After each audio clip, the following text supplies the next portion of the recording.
Suite à l'appel des syndicats enseignants, les manifestants se sont retrouvés place de la Bourse du Travail.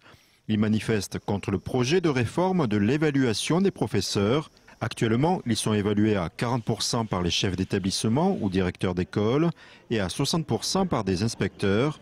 Le projet prévoit une évaluation à 100% par les chefs d'établissement. C'est impossible, comment il peut avoir les compétences pour juger la pédagogie en maths, en physique, en français, en anglais. On peut imaginer des tas de situations conflictuelles, du favoritisme, du clientélisme, et puis surtout l'introduction d'une sorte de concurrence malsaine entre collègues eux-mêmes.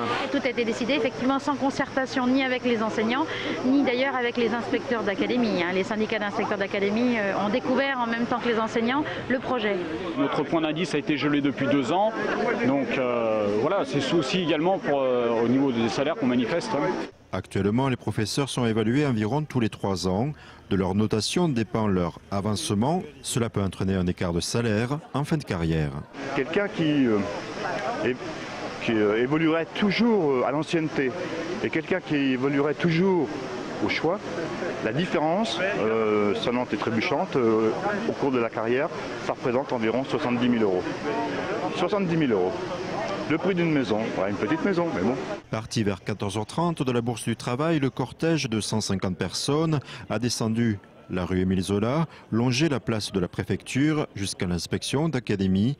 Les professeurs craignent que cette modification de la notation influe sur la qualité de l'éducation.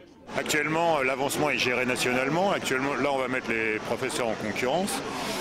Et en plus, on a le gros risque, vu que de plus en plus de diplômes sont donnés en contrôle continu, de faire qu'on nous demande de mettre des bonnes notes et de distribuer les diplômes et que notre avancement dépendra du nombre de diplômes qu'on va distribuer. Donc il ne faudrait pas non plus transformer l'éducation nationale en une vaste imprimerie à diplômes.